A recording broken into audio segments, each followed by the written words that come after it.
and you're listening to The Lean. I feel like that's the exact same opening we had last time, and I have to iterate that it's actually, we said it again. We said it again. Yeah, we did. This is a new dawn, a new day. Woohoo!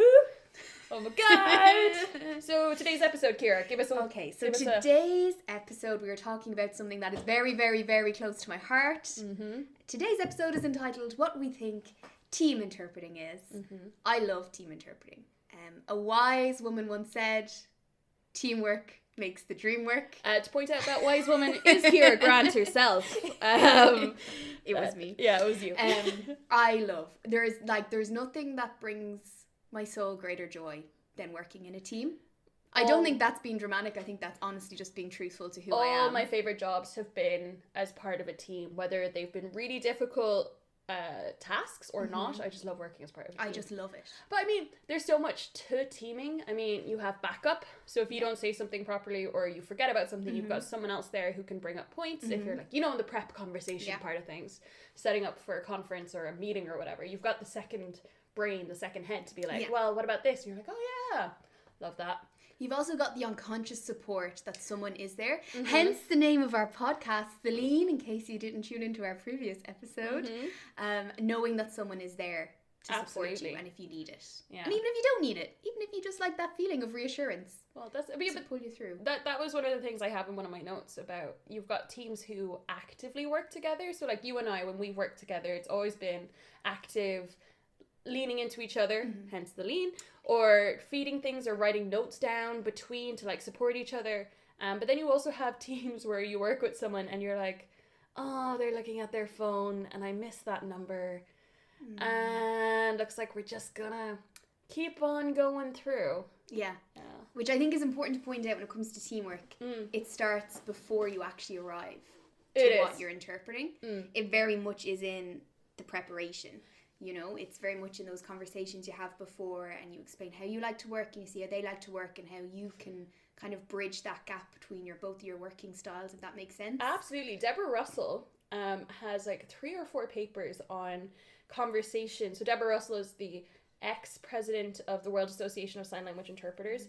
And I've been doing research into team interpreting, which is the only reason I can pull a reference out of the hat. I was like, that was very impressive, Romy. It'll never happen in any episode ever again, you watch. But no, Deborah Russell has done a lot of work about how interpreters communicate before tasks, on tasks, and after tasks. Yeah.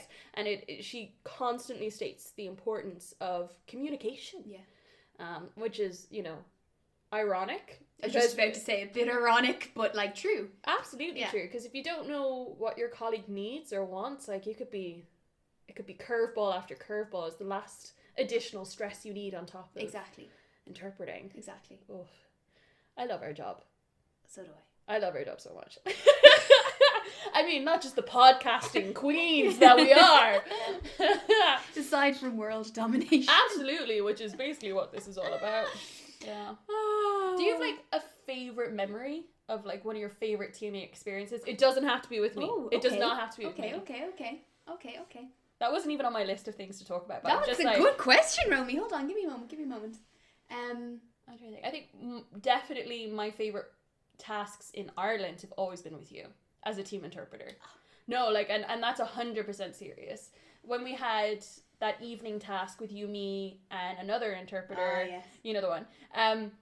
That was a stressful job, but the 3 of us worked so well together. If we didn't have that, if we didn't have such a solid team, I agree. And as well, if we didn't have, I think what was so beautiful about that team was, it was a difficult job. Oh, there was a lot of demands, a lot of challenges. It was really enjoyable to do. It was, but really enjoyable. I think part of the enjoyability, if that's even a word, is that it was us as a team. Yeah, but it really kept us on our toes. But what was so good about that was because if I was stuck, or if I paused, because I in a voiceover, for example, and I was trying to figure out what it was, or to just get right word at the tip of my tongue, I had someone in my ear straight away. Yeah. And it wasn't like, I'm taking over this interpretation, I'm not going to give back to you. It was very much, there's your support, okay, keep going. Not like I think there's such mutual respect between you and I and between our other team members. Well, I don't want to say their name in case they don't want to be mentioned, but like, I genuinely feel there was such respect for each other's work and ability that there was never a question of, oh, you don't got it, let me take it.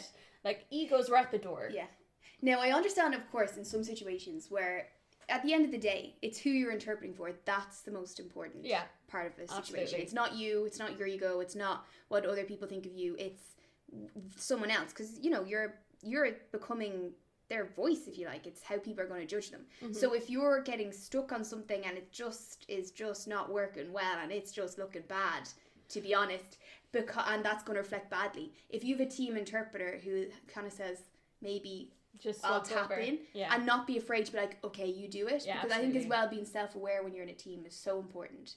Really, you need to know your own strengths and you need to know when you need that little bit of help and support. But in that same job, when there was a video of someone signing, like this is in a lecture theatre with, let's say, 200 seats, and they have the screen that rolls down that they've projected a video onto that we can't sit in the front row and interpret from.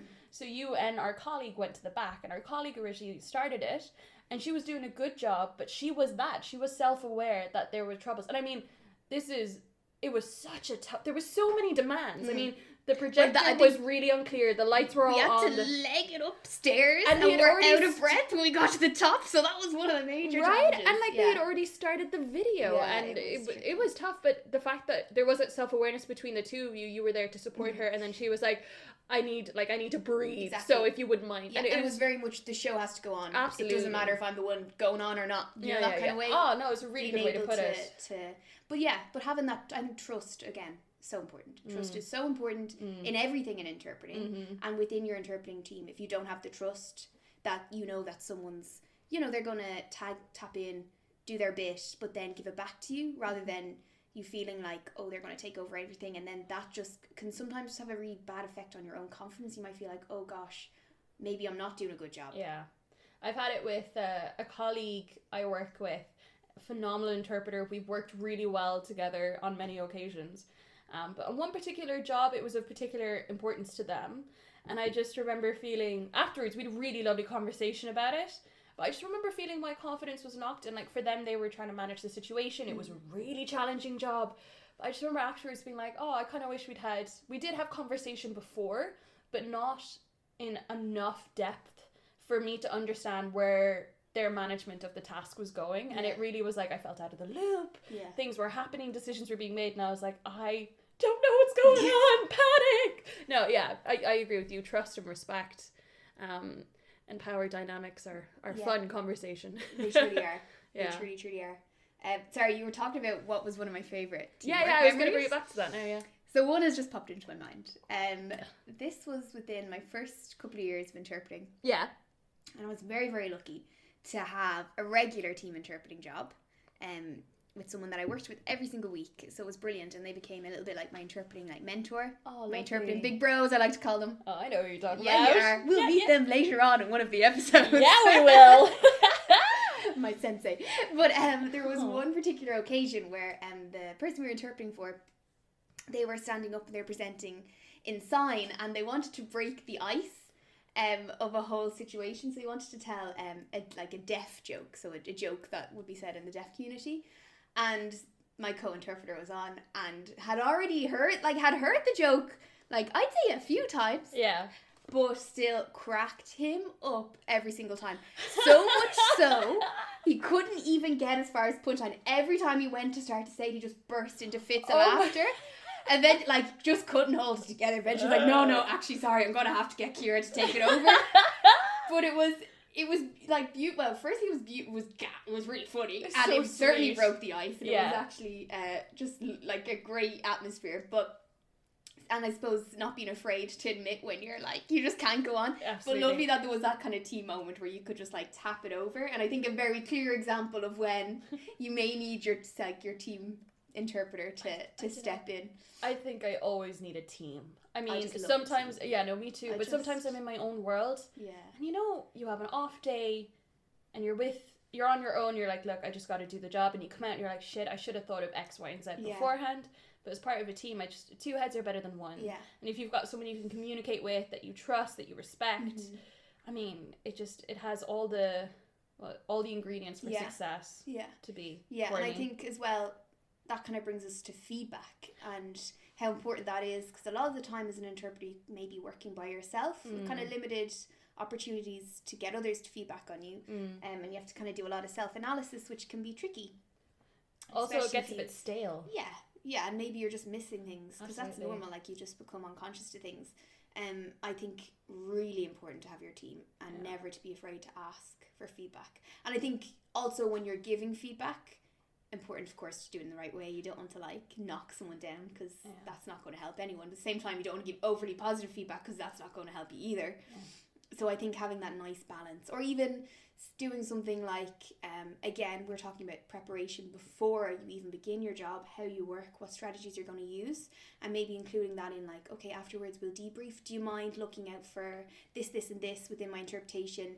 Because I'd really appreciate feedback on that. Well, no, I remember having a conversation with an amazing interpreter, and we were talking about teaming. And she was like, some days you don't want feedback.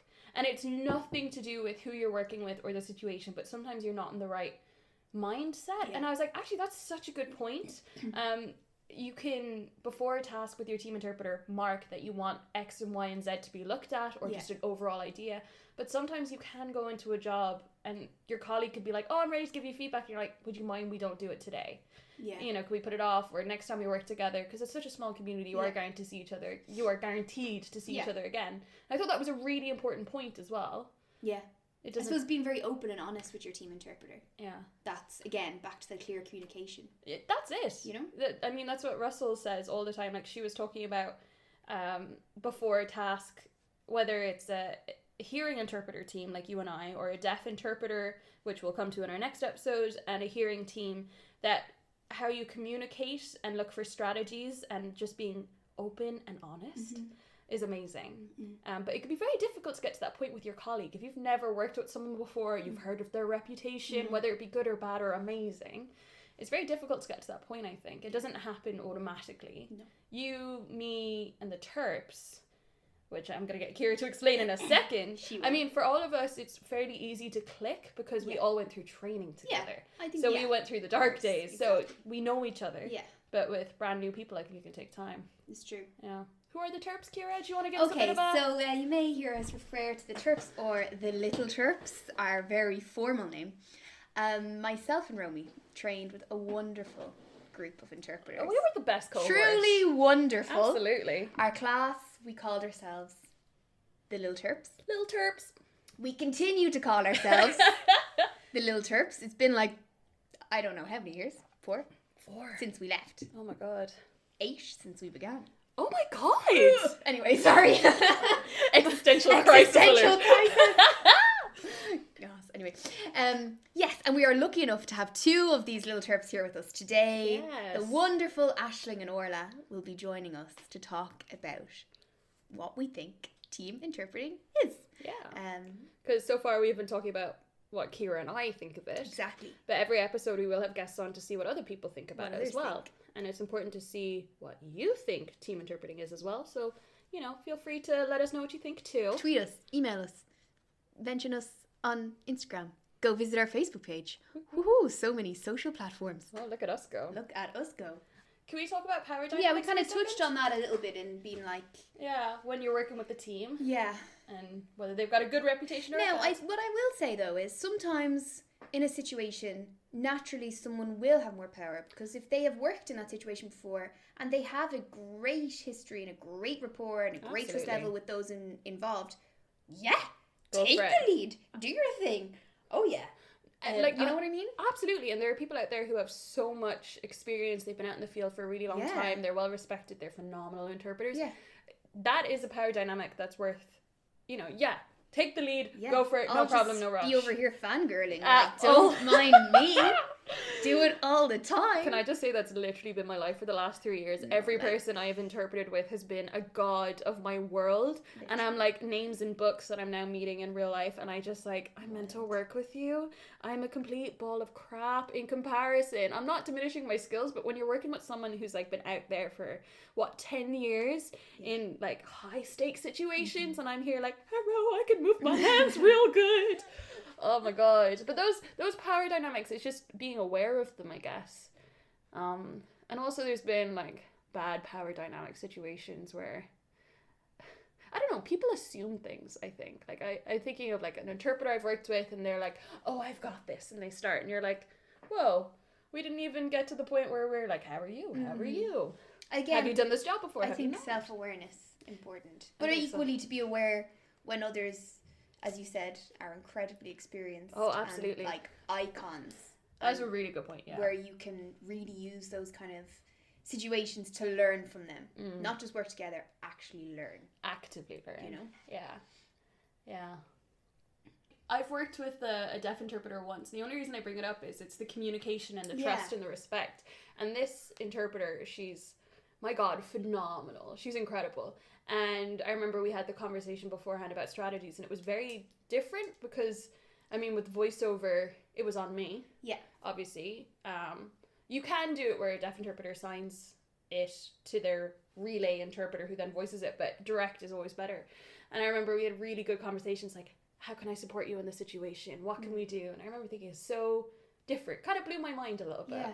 Yeah. Well, I suppose, because you need to have a very clear strategy and a very clear process, because if you don't have that, I mean, all hell could break loose. Well, not really, but like, all hell. I mean? Oh my God! In an interpreting task, anything can happen. But everybody needs to know, and I think that's again, it goes back to communication even more so in that situation, because everybody needs to know.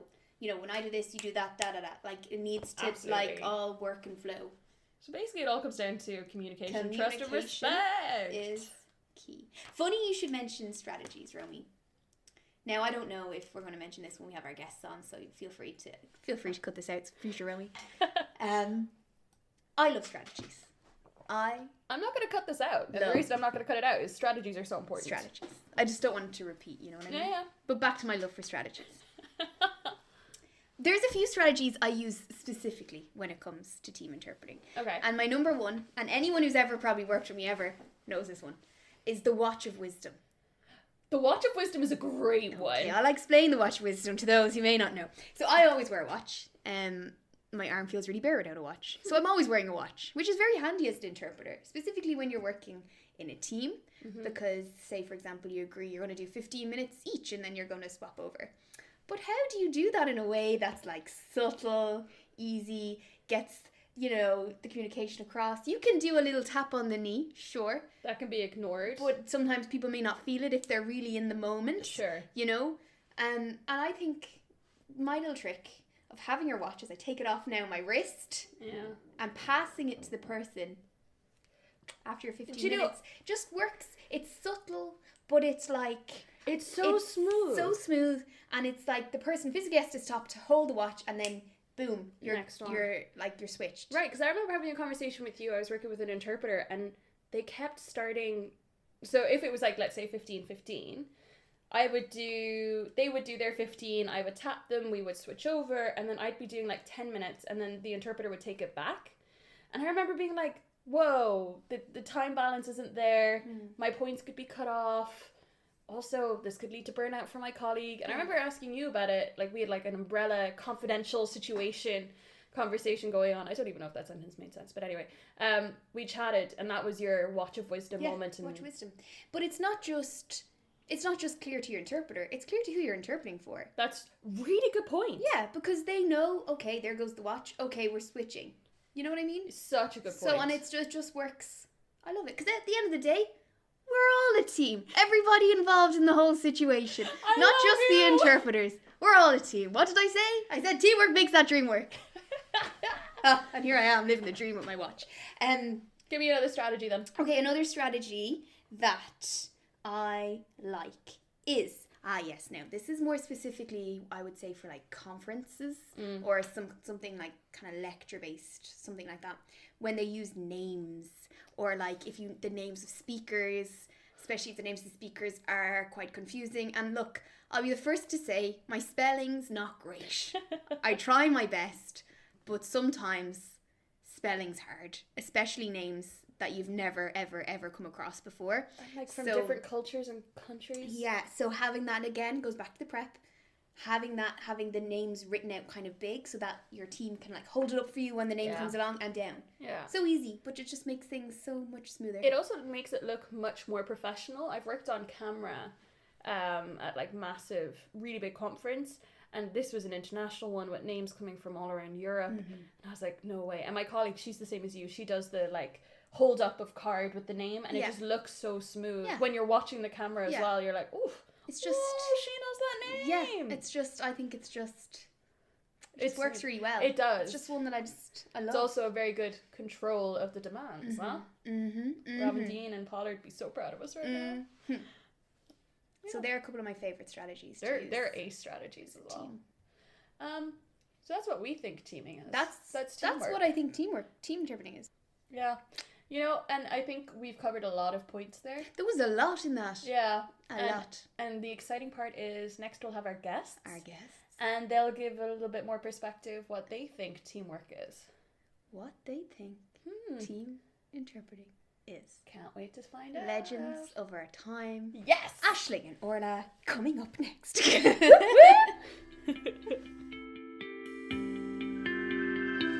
Okay, welcome back. We are now joined with two very, very special guests. Hello, lovelies. Presenting two of the Little Terps, Aisling Dragoi and Orla MacCabe. Hello. Welcome to the lead. Thank you so much. How you feeling? Nervous. Not gonna lie. Yeah, nervous and excited. Aww. It'll be fun. Wonderful. Yeah. Well, for those guests who may not know you, even though they should, because you are legends of our time, why don't you go ahead and introduce yourself? Cool. So I'm up. My name's Aisling. I'm 26.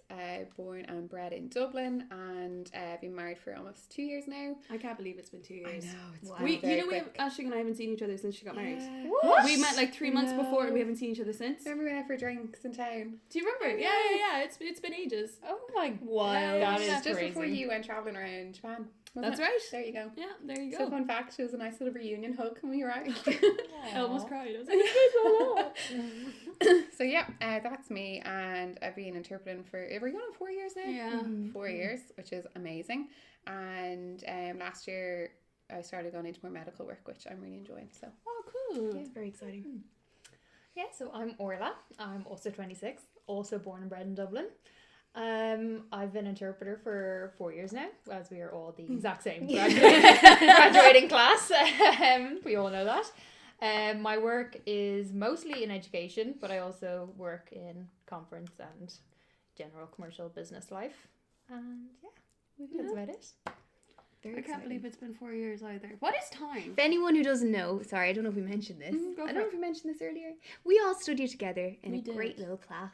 did. We called the Little Terps. Yeah. It's a great crew. It is a great crew. It- Weren't we yeah. baby terps for a while? Wasn't that a thing? We were baby terps, but Little Terps Yeah, is. I think we're Little Terps. Oh. I think I that think was, Little Terps yeah. was the name we gave ourselves because we weren't officially qualified yet. So we were like, Yeah. oh, we're only Little Terps. I think we kind okay, of, okay. I think we kind of used that into our first year Yeah. though as well. Yeah. We were like, well, we're only new graduates, we're still little terps. Forever little terps. Forever a Little Exactly. Guys, matching tats. Are you? Yeah. L, like on the knuckles, On the knuckles. LILT or PS. Little terps like that. That is never going to happen. Just you wait. We'll be really recommended as for interpreters with tattoos on their hands. That'll be great. Yeah. It'll become all of our sign names as well. Matching The sign little names. terps, you know? The little terps. Yeah. Oh, I think we just created a gang. Anyway, you guys really taught me what it is to be a team interpreter. Yeah. As I gaze into Aww. lovingly into your eyes, truly. But I want to ask you, what do you think team interpreting is? I think team interpreting has such a scope for the definition. Like if we're just going to go with the literal, team interpreting is two interpreters working as a team together. But I think everyone's interpretation, everyone's reality of team interpreting is completely different. I found team interpreting here in Ireland, I'm not sure with you guys the same, is team interpreting tends to be a lot of just two interpreters working together. There isn't actually a lot of communication or simultaneous cohesion between the signs. So have you guys found that as well? Only actually this year I was working in a team interpreter with someone, and the cohesion of signs definitely came up, that one person was on task and I was off task, and then I saw their sign, which wouldn't have been my regular sign for that word, like reflection, that was a sign for reflection. And so when they went up and signed it, I was like, okay, grand, like that makes full sense using it as reflection. So I went up and used it as well. But I understand like there wouldn't be the knowledge of, hey, let's pre-decide this sign for that, because you don't know what's going to come up either. Yeah, but I also think that there is a lot of times where things like issues like that can be avoided if, you know, more pre-assignment communication occurred. You know, that's something I have an issue with, and I think it's lacking. And I completely understand there are jobs that come up last minute. You don't have the time really to get that preparation in, or you maybe can't get a hold of the interpreter for whatever reasons beforehand. But I always think, you know, if possible, you know, call your co-interpreter, you know, see who's going to contact the organisers of whatever event, for example. See who's going to get the prep, who's going to contact our deaf or hearing clients, what's the topic in general, and what signs are preferred to use. But I also think even simple things like, you know, who's going to start first, because it tends to be whoever starts first sets up the non-signs. And like, okay, if whoever starts first is using those signs, are we agreed that the, you know, following interpreter will continue to use them? Could you just explain what a non-sign is? Oh, okay. Sorry, it's just because you use the jargon. I know. A non-sign, I'll give a layman's version of it, is just a sign that's created in the moment for the specific purpose of the assignment. So it can be one that, you know, you're signing, so it might be a sign that your deaf client uses that they prefer to use for that context that you may not ordinarily use, or there may be a few different signs for the term that's being used. But it should be that there's, between the two interpreters, you both are using the same sign. So it makes it for whoever's receiving your information that it's more clear, less to think about for the deaf client in general. Beautiful definition. I think so. Very clear. Shucks. What do you think team interpreting is, Ash?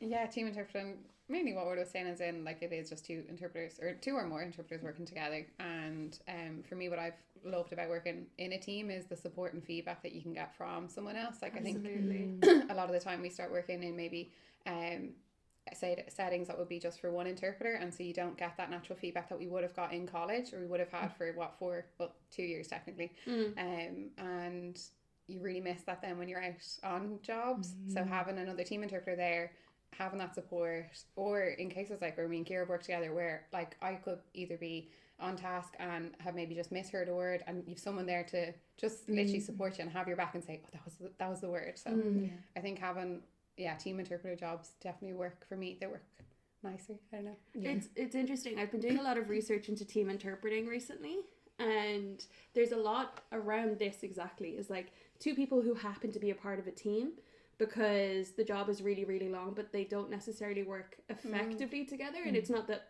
they're not good interpreters. They are good interpreters, but they're working as individuals as part of a team.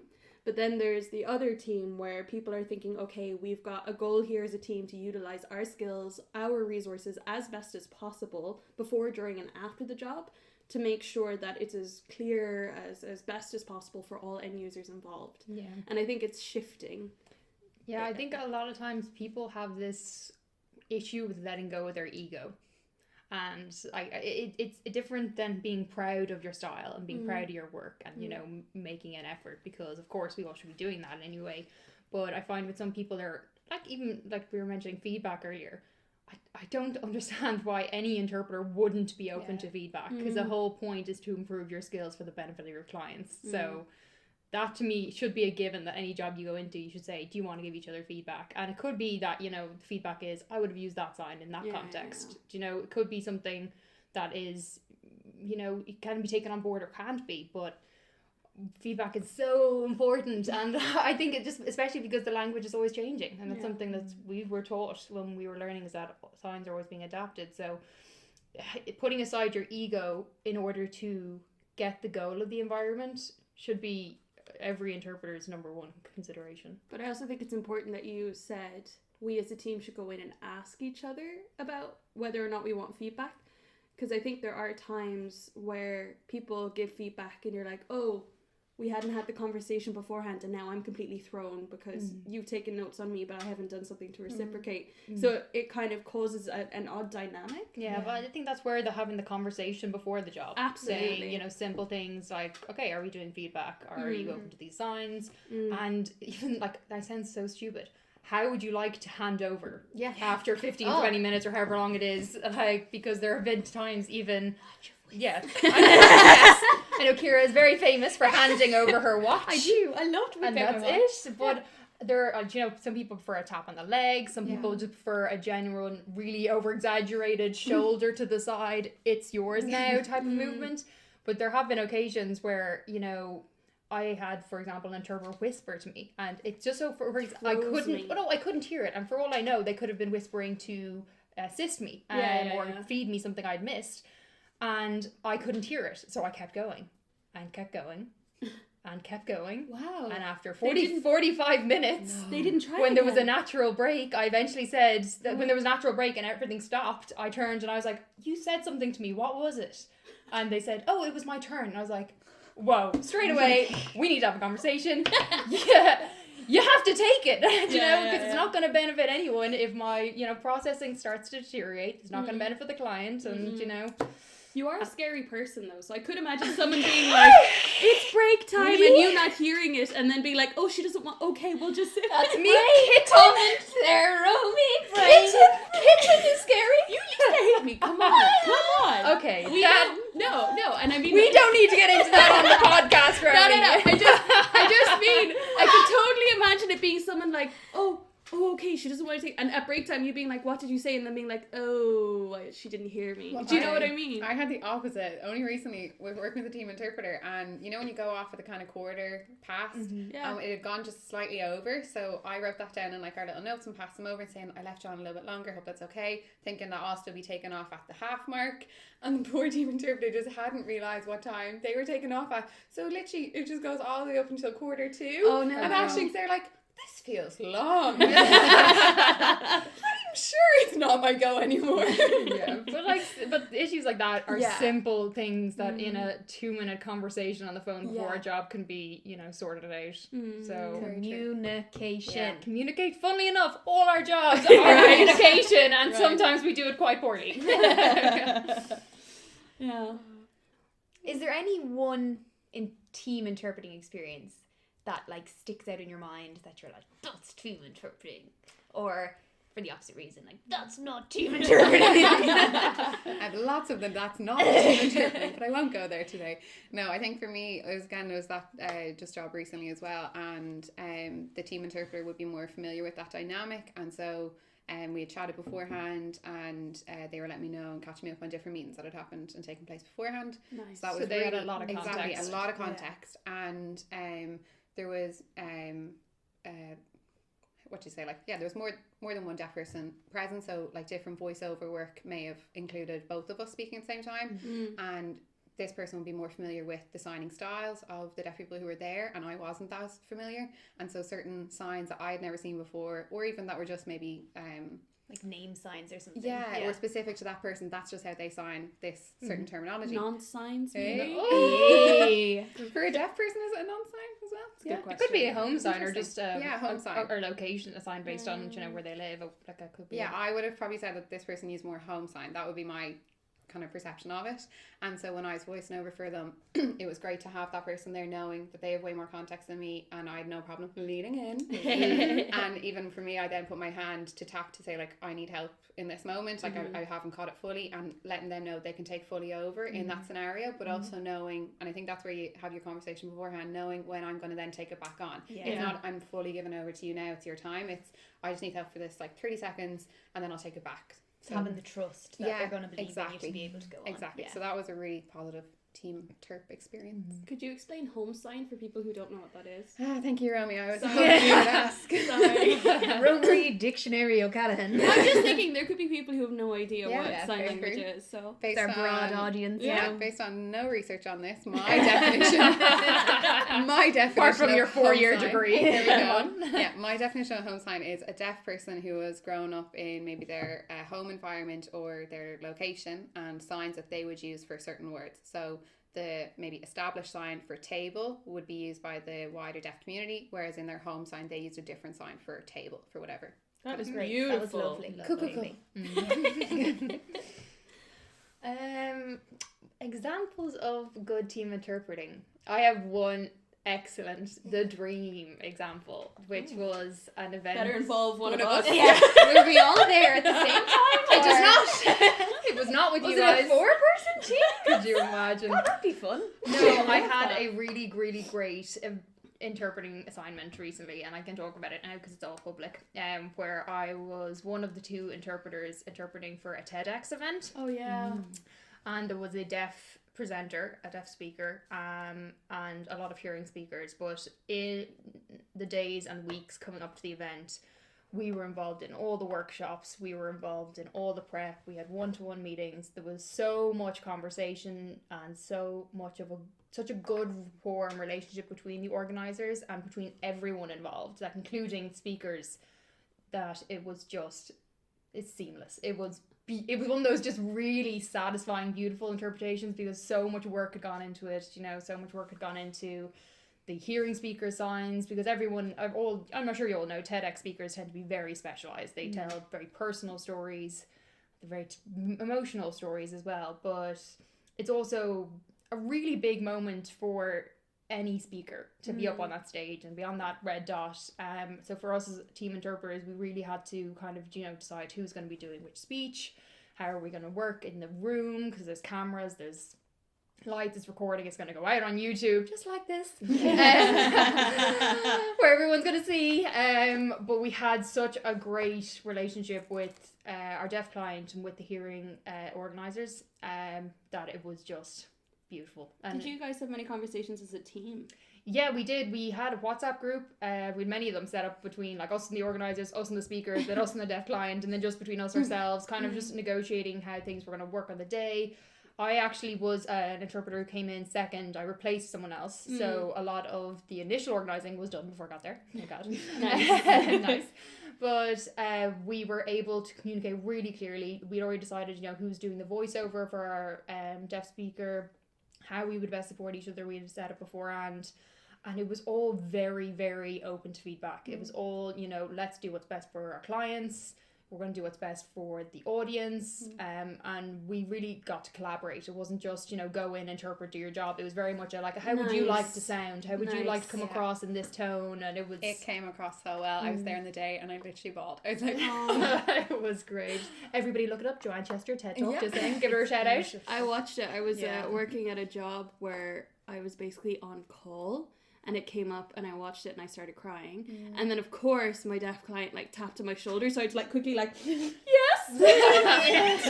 It was amazing. Oh, but it just shows. Do you know what I mean? It shows that when the effort is put in, when the time, consideration, the goal of the environment is thought about, you make people cry, touch on emotions, because you get the true core message and tone across. And I suppose it's not just you and, as you mentioned, you and the other interpreter working together. It's you, the other interpreter, and the your deaf clients, client, you working together, the organisers working together, everybody working together. A collaborative effort.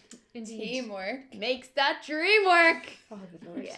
That came in the first part of this episode probably too. the third time I've said that today. You're welcome. That was pretty much our motto of the entirety of our interpreting college years. That and power posing. Power posing, true, which we encourage all interpreters to do. Make sure to check out the preparation episode, actually. It comes up. That comes up. Yeah. Just saying. Love a good power pose. Yeah. Plug. There's a point in one of the episodes where we plug ourselves on our own podcast, and I think it's hilarious. Yeah. It's so meta. It's amazing. I'm pretty proud of it, I'm not gonna lie. Me too. I'd do it again. Roll forever. Roll with it forever. I suppose that leads to us finally asking, what is your top tip, your little pearl of wisdom that you would like to float out into the universe and capture the hearts of the audience? Beautiful. Well done. Right? Thanks. Get a pen and paper now. Write this down. No, I'm kidding.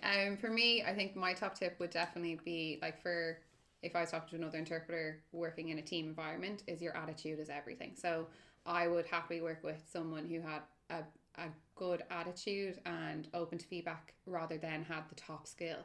So I remember there was someone who did a thesis in our year, and they were talking about what would be the top 5 traits of a quality interpreter, and attitude was pretty much up there as number 1, and I definitely feel that when I'm working with another interpreter, I can sense like, is this going to be a good job? Not based on like their mood, but based on like the overall attitude to, will I be open to accepting feedback? How will I take feeds like during the interpretation?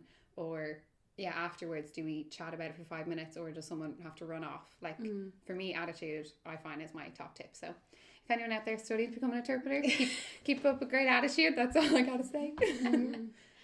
Wow, is there anything left to say after that? Wow. Stole on the good lines. Yeah. No, mine would be very similar. Like, attitude, I agree, is completely everything. Just because you've qualified, that does not mean you can't get any better. It does not mean that you can't upskill. I don't know, even if it's team interpreting or just interpreting in general. It could be in general. In general, okay, I'll say in general. I was like, do CPD work. Yeah. Get involved with events. CPD being continuous professional development. Get involved with deaf events. Know what's going on in the deaf community. There tends to be some interpreters which understandably have their own lives and tend to be a bit less involved, but I would try to encourage you in all aspects to be involved, because just to even get your face known around so that deaf people recognise you and know that you are involved. It also improves your skill. Just being out there using the language. Same with anything. Like, if you compare us to spoken language interpreters, or just people who use spoken language, like, they move to France, they move to Spain, and they work on their language for like ever. Like, you're learning Romanian, right? Yeah. So you obviously have the opportunity to speak that with Emmy and his family, so you get to use it more. Hopefully. It's going really well, Romy. Thanks for asking. Didn't we touch on the spot? No, but I just mean, like, our way of moving to a country is being a part of the deaf community. But apart from that, I'd say just remember your goal. Like, your goal is not about you, to put it really simply. It's about, representing both your hearing and deaf clients. You are facilitating communication. That's your job, and it's your job to do that in the most transparent, clear, easy way possible, matching your clients. It's not about, oh, my team interpreter signed this, but I really don't like that sign, so I'm going to stick with my own sign. It's about communicating with each other and actually working as a team. Okay. But apart from that, then just be open to feedback. That's, I think, before the job, in the job, and after the job, be open to feedback. That's a really beautiful end to the podcast, can I just say? Oh, God. Both of you are so... Outro. Thank you guys so much for coming. Thank you so much. And being willing to do this. You're like our guinea pigs a little bit. We are. Yeah. So that's what friends are for. Yeah. Oh, so much love, ladies. Beautiful ending. Thank you so much. Thanks, guys. Love you. I've been Ciara. I've been Romy. And you've been listening to The Lean. Make sure to follow us on Twitter, Instagram, Facebook, at theleanpodcast _ and to check out our YouTube channel, The Lean Podcast. Also, please, please, please rate and subscribe to us on Stitcher, Spotify, whatever you're listening to us on. It makes a huge difference. Thank you.